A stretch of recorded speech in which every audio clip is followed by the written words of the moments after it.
Hello dear students. In the previous session, we saw the phenomenon of dispersion of light. We saw dispersion of light using a glass prism. We saw how white light is divided into 7 colors and how the spectrum is formed. We also learned one important theory, that is rainbow formation.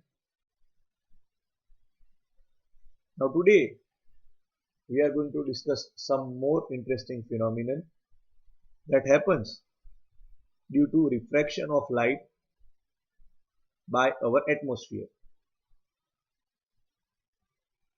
Now these are the common examples that we all have observed. You might have observed the apparent random wavering or flickering of object when you see through a turbulent stream of hot air rising above a fire or a radiator. If you open the mechanical parts of a car, the engine और engine के बाजू में जो radiator होता है वो काफी गर्म होता है, तो उसके ऊपर जो एयर जाती है उसके पीछे जो आदमी खड़ा है उसकी इमेज आपको वेवरिंग लगती है. Same thing happens when you have set a bonfire. सर्दी के टाइम में आप जब लकड़ियां इकट्ठी करके उसको जलाते हो और उसके ऊपर जो धुआं जाता है तो उस धुएं के पीछे जो ऑब्जेक्ट है, that object might be a tree, a house और इवन योर फ्रेंड, उसकी इमेज आपको फ्लिकर होती हुई, थोड़ी हिलती हुई लगती है. So what is the reason behind it? The air which is just above the fire that becomes hotter than the air which is above it. अब जब एयर हॉट होती है तो उसकी डेंसिटी लेस हो जाती है. So what happens? That this hot air goes up and the air, the cooler air from the surrounding rushes to the place to take its place. So such phenomenon is due to refraction of light. Since the physical conditions of refraction medium यानी कि air है उसके pockets होते हैं, थोड़ी air ठंडी है थोड़ी गर्म है, तो हॉट एयर और कोल्ड एयर दोनों की डेंसिटी डिफरेंट होगी. And we have already studied that when a ray of light enters from rarer to denser or denser to rarer medium, यानी कि अलग अलग डेंसिटी के दो ऑब्जेक्ट्स में से जब पास होती है, then it undergoes refraction. So same thing happens over here. जो एयर है, जो एयर के पॉकेट्स हैं, उसकी डेंसिटी सेम नहीं है. डेंसिटी क्यों सेम नहीं है? क्योंकि उसकी हॉटनेस भी सेम नहीं है. The density of hot air is different from the density of cold air.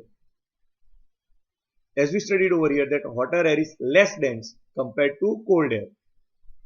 So when a ray of light is entering your eye, it has to go through various pockets of air having different densities. As a result, there is refraction of light. और उस refraction की वजह से the actual position और apparent position, apparent position यानी जो हमको दिखती है वो एपरेंट पोजीशन है और जो रियल में होती है उसको हम एक्चुअल पोजीशन बोलते हैं. तो ये जो दो पोजीशन है वो keeps on changing. As a result जो इमेज फॉर्म होती है वो फ्लक्चुएट होती है. थोड़ी बार हमको वो लेफ्ट में दिखती है, फिर वो राइट में दिखती है, फिर लेफ्ट में दिखती है, फिर राइट में दिखती है. So the image continuously keeps on flickering और fluctuating. So that phenomenon is due to atmospheric refraction. So now we are going to discuss an important theory, that is twinkling of stars, which is also related to atmospheric refraction.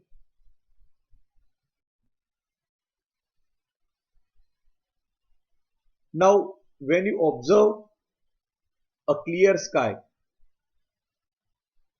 you see many stars in the sky.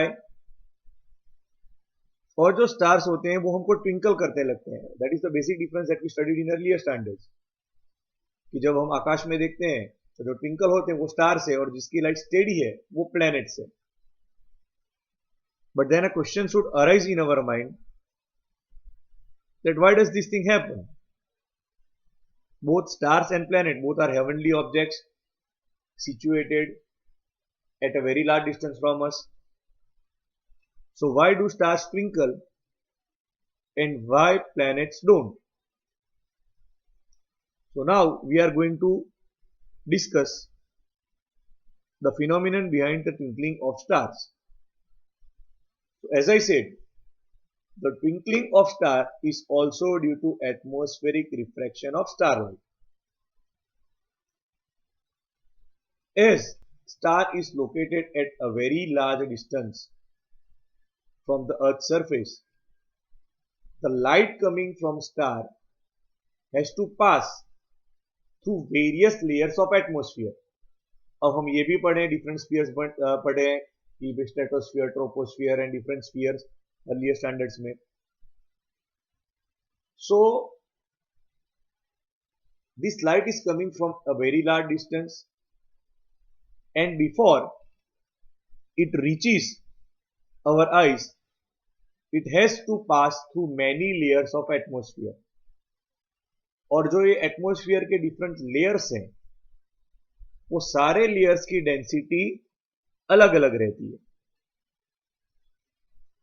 हमने ये पढ़ा है कि जो air है उसकी density सबसे ज्यादा नियर टू अर्थ रहती है. हम जैसे जैसे ऊपर चले जाते हैं वैसे वैसे एयर का जो प्रोपोर्शन है वो कम होता जाता है, यानी डेंसिटी कम होती जाती है.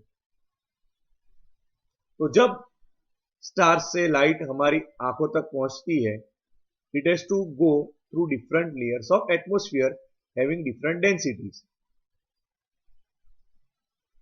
तो जैसे डेंसिटीज चेंज होती है वैसे वैसे इस लाइट का बेंडिंग होता है, जिसको हम नॉर्मली रिफ्रैक्शन बोलते हैं. So as I said, the starlight on entering the Earth's atmosphere will undergo refraction continuously before it reaches the Earth. The atmospheric refraction occurs in a medium of gradually changing refractive index. Refractive index यानी जो उसको light को refract करने की जो capacity है उसको refractive index बोलते हैं. तो जैसे जैसे डेंसिटीज अलग अलग रहती है वैसे वैसे उसका रिफ्रैक्टिव इंडेक्स भी अलग अलग रहता है. Since the atmosphere bends starlight towards normal, ऐसा क्यों होता है? क्योंकि ऊपर स्पेस है जहां पे डेंसिटी ऑफ एयर ना के बराबर है. So we can safely say that starlight is coming from rarer medium to denser, क्योंकि ऊपर का मीडियम रेयर है और जैसे जैसे अर्थ के नजदीक आते हो वैसे वैसे वो मीडियम डेंसर हो जाता है. तो हमने जब रेक्टेंगुलर ग्लास स्लैब वाला एक्सपेरिमेंट किया था या अगले लेक्चर में जब हमने प्रिज्म में भी देखा था, तब हमने ये देखा था कि when light enters from rare medium to denser medium it bends towards the normal. तो यहां पे भी सेम होगा. The atmosphere will bend the starlight towards the normal. So as a result the apparent position, समझ लेना properly, apparent position यानी the position of star that is seen to us, जो हमको पोजीशन दिखती है उसको हम अपेरेंट पोजीशन बोलते हैं. लेकिन that apparent position is different from the actual position. Actual position वो नहीं रहती है. जैसे हमने अगले स्टैंडर्ड्स में भी देखा था, जब हम स्विमिंग पूल की बात कर रहे हैं तो स्विमिंग पूल का जो बॉटम है उसकी जो डेप्थ है वो अपेरेंट डेप्थ और एक्चुअल डेप्थ काफी डिफरेंट रहती है. जैसे हम स्विमिंग पूल के किनारे बैठे हुए हैं तो हमको लगेगा कि उसकी डेप्थ ज्यादा नहीं है, तो जो हमको दिखती है डेप्थ वो अपेरेंट डेप्थ है. लेकिन जब हम पानी में जाते हैं और हमको जो डेप्थ पता चलती है वो एक्चुअल डेप्थ है. So similarly, the position of stars that we see is not the actual position of stars.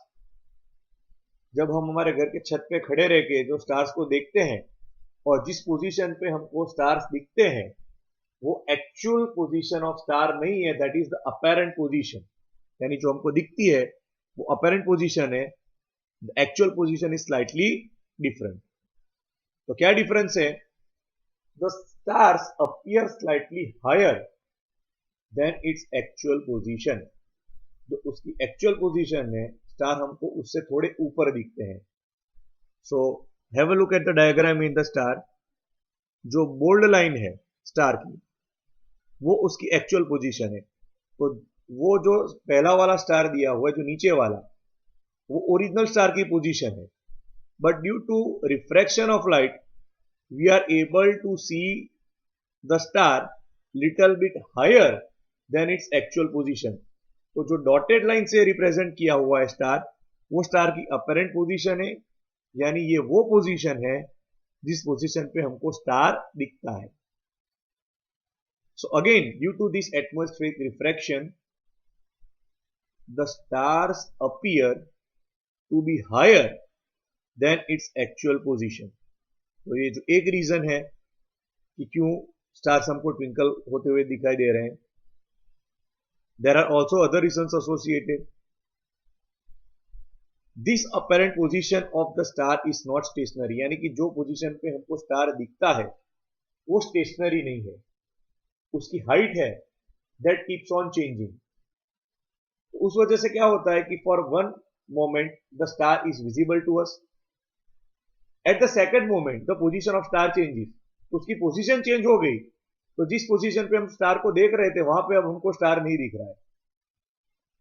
After few seconds again star is again seen back at that same position when at which we saw it again. तो उससे क्या होता है कि हमको ऐसा लगता है कि स्टार्स ट्विंकल कर रहे हैं लेकिन एक्चुअल में स्टार्स ट्विंकल नहीं कर रहे हैं. एक्चुअल्स में स्टार्स जस्ट अपनी पोजीशन है और जो अपेरेंट पोजीशन है उसको चेंज कर रहे हैं. क्यों? क्योंकि रिफ्लेक्शन ऑफ लाइट हो रहा है इस वजह से. So again the apparent position यानी कि जो स्टार की पोजीशन दिखती है वो भी स्टेशनरी नहीं है but it keeps on changing slightly. Why? Because the physical conditions of the earth atmosphere are also not stationary. तो जो कंडीशन है जो एयर की डेंसिटी वगैरह है वो भी कंटिन्यूअसली चेंज होती है. So since the stars are very distant बहुत दूर पे हैं they can be considered as approximate point size sources of light. So as that light coming to our eyes keeps on varying, so its apparent position यानी जो उसकी position हमको दिखती है वो कंटिन्यूअसली फ्लक्चुएट होती है और उस फ्लक्चुएट की वजह से स्टार कभी कभी डार्क लगता है कभी कभी ब्राइट लगता है. उसकी जो ब्राइटनेस है वो एक जैसी नहीं रहती है. उसकी ब्राइटनेस है वो चेंज होती रहती है. वो एक्चुअली हमको ऐसा दिखता है. उस वजह से हमको क्या लगता है स्टार्स आर ट्विंकलिंग. एक्चुअल में स्टार्स की लाइट स्टेडी रहती है.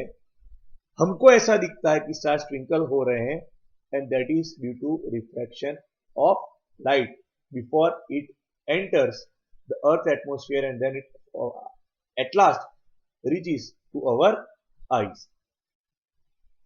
तो समझ में आ गया ट्विंकलिंग ऑफ स्टार्स के लिए कौन सी फिनोमिनन रिस्पॉन्सिबल है. तुमको कौन से पॉइंट मेन याद रखने हैं कि भाई twinkling of stars is due to atmospheric refraction. That रहेगा हमारा पॉइंट नंबर 1. फिर हम लिखेंगे कि as the atmosphere density is not same तो जो स्टार की लाइट है it continuously goes refraction before it reaches us. Okay, there is bending of light towards the normal because that starlight enters from rarer medium to denser medium.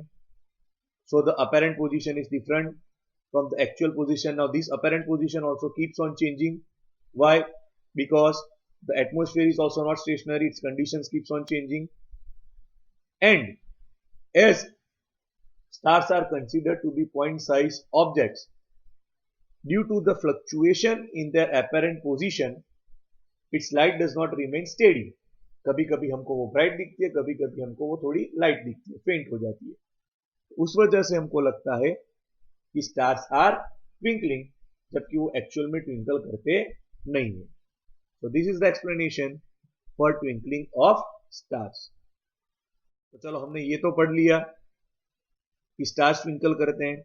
अब बारी आई planets की. तो planets भी celestial objects है वो क्यों twinkle नहीं करते हैं. तो उसका मेन रीजन ये है कि the distance of planet is not as much as distance compared to the stars. So planets are much closer to the earth. तो स्टार्स जो बहुत दूर है वो हमको पॉइंट जैसे दिखते हैं, बट जो प्लैनेट्स हैं वो हमसे नजदीक है, तो वो एक पॉइंट के नहीं बने हुए, ठीक है। Planets they are the combination of many such points. ऐसे लाइट के बहुत सारे सोर्स हैं, तो उस वजह से क्या होता है कि अगर 50% की पोजीशन चेंज होती है तो 50% हमको दिखते हैं। अब जो 50% पॉइंट्स हमको दिखते हैं वो नहीं दिखते, तो उस वक्त जो 50% हमको नहीं दिखते थे वो दिखेंगे। इस वजह से उसकी जो लाइट है वो स्टेडी रहती है। अगेन आई रिपीट, स्टार क्या है? Star is a point size source of light because it is situated very far away from us. Compare to that planets are much more closer. Planets का distance इतना ज्यादा नहीं है, वो हमसे नजदीक है। उस वजह से planet is considered as a collection of large number of point-sized sources of light. So the total variation in the amount of light entering our eye from all the individual sources will average out to zero. यानी अगर 50% bright है और 50% light है, तो जब position change होती है तो जो ब्राइट है वो लाइट हो जाएंगे और जो लाइट है वो ब्राइट हो जाएंगे। तो उसकी वजह से क्या होगा कि एक दूसरे की इफेक्ट को वो कैंसिल आउट कर देंगे। उस वजह से हमको प्लैनेट्स की लाइट है वो स्टेडी दिखेगी, वो स्टेशनरी दिखेगी, उसमें इंक्रीज या डिक्रीज नहीं होगा। एज अ रिजल्ट जो ट्विंकलिंग इफेक्ट स्टार्स में आती है वो ट्विंकलिंग इफेक्ट्स हमको प्लैनेट्स में देखने को नहीं मिलती। So we have to learn these two theories very properly. We have to understand why stars twinkle and why planets don't twinkle. This question can be asked for 3 marks or 4 marks. If only planets or stars are asked, it may be even asked for 2 marks. It's a very important theory. Learn it properly. Now, the next theory that we are going to study is advanced sunrise and delayed sunset.